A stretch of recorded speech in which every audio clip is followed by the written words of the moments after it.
म्हणजे माझं अख्खं शिक्षण विफीत झालं। त्याच ग्राउंडवर आज त्यांना अंतिम संस्कार करायला मला यावं लागेल, हे कधीच वाटलं नव्हतं।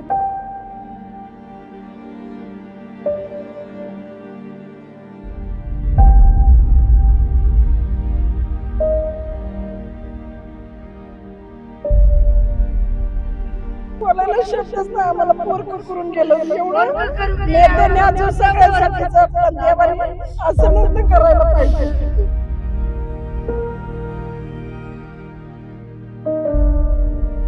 आता कसं करू सहन सगळं गपगुमान, आता कसं करू सहन गपगुमान।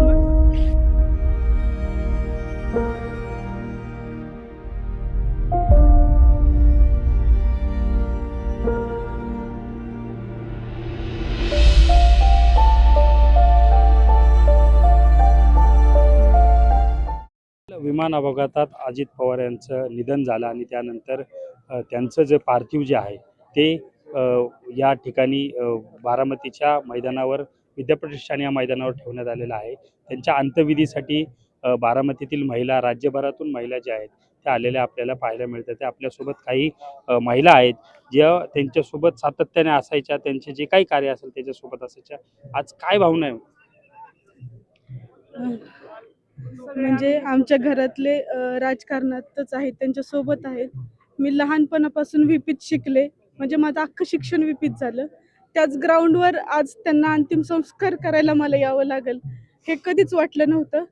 म्हणजे कालचा अख्खा दिवस ते दुःखच पचवण्याची क्षमताच नव्हती। ही जी पोकळी जी झाली आहे ती हानी कसल्याच ह्यानी भरून नाही निघू शकत। देवाला फक्त एकच प्रश्न मला विचारावा असं वाटतं की एवढा का निष्ठुर वागलास रे? का ठेवलं नाहीस थोडं तरी भान? का ठेवलं नाहीस थोडं तरी भान? कसं सगळं गेलं तुझं ज्ञान?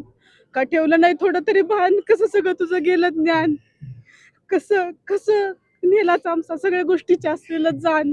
कसं आमचा नेता नेला ज्याला सगळ्या गोष्टीची होती जाण? आता कसं करू सहन हे सगळं गपगुमान आता कसं करू सहन हे गपगुमान? हे अशा अश्रू आहे वाघच गेला, आमचं वाघ गेला, बारामतीचं आमचं काही राहिलं नाही। त्याच्याशिवाय आम्ही कुठे गेले तरी दादाचं गाव आहे, बारामतीचं म्हणलं की दादाचं असं वाटतं एखादा चमत्कार व्हावा आणि चमत्कार आहे, आमचे दादा परत यावं, आमच्या दादा परत यावं। बोलायला शब्दच नाही, आम्हाला पोरक करून गेलं एवढं नेत्याने अजून सगळ्यांसाठीच आपलं देवाने असं नव्हतं करायला पाहिजे। आज वाटलं होतं हा दिवस येईल कधी? स्वप्न सुद्धा वाटलं नाही आम्हाला, अजून पण वाटतंय दादा आमच्या काही येतील म्हणून।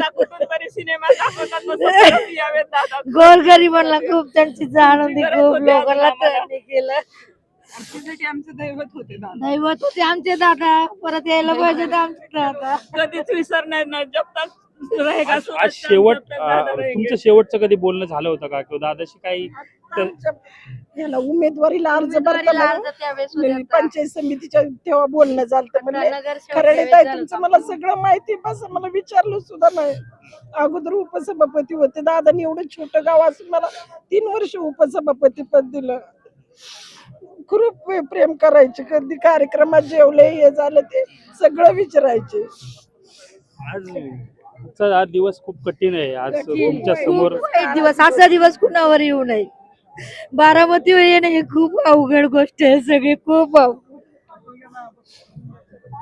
बारामतीचं भविष्य मात्र नक्कीच संपलेलं आहे। आता इथून पुढं खरंच बारामतीचं भविष्य नाहीये आता काही दादाशिवाय। आम्हाला पचवायला गेली सगळी जड जाते आम्हाला हे की आमच्यात आज दादा नाहीयेत आमचे। काही क्षणात आपल्यातून दादा जातील, आज त्याचा अंत्यविधी आहे। तर हे सगळा कठीण काळ आहे। तर तुम्ही महिला म्हणून आता नेमकं बारामतीकरांसाठी, दादांच्या यासाठी नेमकं काय करणार? काहीच सुचत नाही आता सध्या तर आम्ही सगळे निशब्द आहेत, काहीच सुचत नाहीये काय करायचं ते। दादांचं लाडक्या बहिणीवर जास्त विशेष प्रेम होतं, तुम्ही सगळ्या दादांच्या बहिणी होत्या, नेमकं आज तो भाऊ तुम्हाला सोडून जातो, खूप वाईट झालं। खूप आमचा वाघच गेला, वाघ गेला आमचा वाघ। देवाच्या चरणी आम्ही सगळेजण प्रार्थना करतोय त्यांच्या आत्म्याला शांती देव। जातीवाद विसरायला पाहिजे आणि जे नगरसेवक आहेत त्यांनी जात भेद बाजूला सारून त्यांनी पहिले एकजुटीने केलं पाहिजे।